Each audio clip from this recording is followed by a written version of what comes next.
1, 2.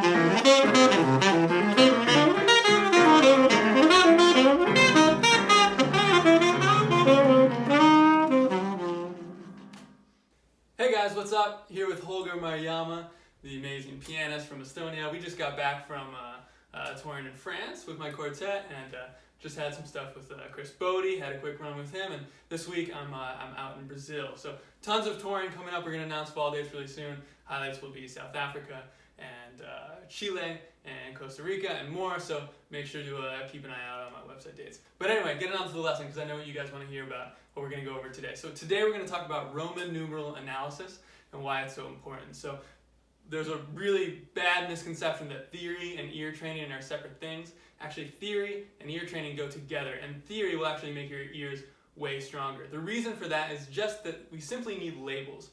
So just like we label the color green, so when we see green plants or something like that, or if we see a green car go by, we know that's green. It's green, we know, because we've labeled it as green. That's the word that we've given for it. So we can also give words and phrases to what happens harmonically. So if we have a 3-6-2-5, go ahead and play 3-6-2-5 in whatever key you want. Your choice. Yep. So that's a 3-6-2-5. And we know that because we've labeled it as being a 3-6-2-5. Those devices are super important, and it allows us to memorize these things, and it really helps for getting things down in all 12 keys down the road. But what we're going to do today is we're just going to go over one of the songs that's in the standard analysis package that we just released on Jazz Lesson Videos. And again, that standard analysis package has got 50 standards that all have Roman numeral analysis written out, chord tone arpeggiation exercise, and chord scale relations on all the 50 standards. So it's a really, really super valuable resource. But we're going to go over one of the PDFs in that, and we're going to talk about the Roman numeral analysis on, I think it's called Donna Leah in the PDF, which has similar changes to a few different standards that I'm sure you recognize and know. But anyway, so with this one, and really with any standard, the first thing that we need to understand is actually the diatonic sequence. So let's go over the diatonic sequence real quick. This is how we figure out the Roman numerals that we apply to standards. So the diatonic sequence, the way it works is we just label 1, 2, 3, 4, 5, 6, 7, going up the major scale by creating chords from each degree. So if we do it starting from C major, we're going to have 1 is major, 2 is minor, 3 is minor, 4 is major, 5 is dominant, 6 is minor, 7 is half diminished, and then we've got 1 again. You can also arpeggiate that from your horn, and that's super important. So that would sound like this. 3.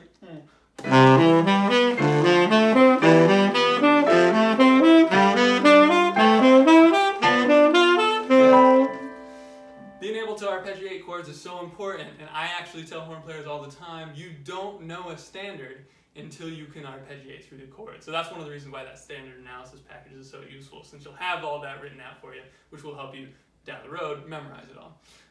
You can also do that diatonic sequence with minor. So if we do it from minor, you can do it with Dorian or Aeolian as your home bass. Let's do it with Dorian. Now let's go over the numbers with that since they're going to be different. So now 1 is minor. So go ahead and play that diatonic sequence again, Holger. So we've got 1 minor, 2 minor, 3 is major, 4 is dominant, 6 is minor, 6 is half diminished, 5 is minor. Where were we at? Yeah, so there we go. 6 is half diminished, and 7 is going to be major. Yeah, exactly. Woo! All right, cool. We got it. So, all right. So moving on from that, now let's actually go into Don Leah. So with this standard, and any standard, the first thing you need to decide is, okay, is the song major or minor? What key is it in? So with this one, it's an A flat major. So you're going to put an A flat and a colon for the start of the song. And so now we've got a PDF popping up on the screen, and you guys are going to be able to follow along. So we've got 1 major to start, then 6 dominant is next. Now, with 6 dominant, 6 actually isn't technically dominant in the diatonic sequence. So as opposed to writing it as 6 dominant, we actually call it a 5 of 2. So now, then we're going to go to 2 next. There's 2, exactly. Now 2, similar thing. 2 is actually minor in the diatonic sequence. So this is actually a 5 of 5. And I know that sounds confusing at first, but it's actually very logical. If we were to do the 5 of A flat, it would be E flat, and then the 5 of E flat is B flat. So that's why it's the 5 of 5, or some people call it the secondary dominant. So let's do those first few bars again. 1 major, 5 of 2, and then secondary dominant, so 5 of 5. Then going on, we just have a 2, 5, 1. Woo, exactly. Then we've got a 2, 5 to the 4. Now people say 2, 5 to the 4. That's really shorthand though, because the reality is it's a 2, 5 of the 4. 2 to the 4. That's what we have here. So that's why you're going to see in this PDF, we've got a 4 colon, and then it shows 2, 5, 1 in that key. Then we've got backdoor dominant. It's a beautiful dark sound going back into the 1 major. And then that 6 dominant again, or the 5 of 2. And then the secondary dominant. This is super common for the last few bars of the first half. We're going to have the secondary dominant sound, and then a 2, 5, 1 going back into the top again. Exactly. So now we're at the top, or you could think of it as the second half of the tune. So we've got the same thing to start, just that 1, 5 of 2, 5 of 5 sound. Exactly. Now, but what happens here is we go to the minor 2, 5 to the 6. Holger had a rare mistake there. So exactly. So now we've got the minor 2, 5 to the 6, and then we're in 6 at this point. So that's why you're going to see that it says 6, and then we're going back and forth just between the 1 minor and the 5 dominant of this 6 sound. So we do F minor, C7, C7 flat 9, exactly. And then we do this really hip sound. It's the flat 3 diminished. Exactly. It's really the sign of a pro when you hit this flat 3 diminished 5 bars from the end. It happens in a zillion standards. And then it goes into a 3, 6, 2, 5. Yeah, so that's a beautiful sound there. Let's play that. I'm going to play that. I'm going to improvise with Holger there. So over this flat 3 diminished, we'll sound.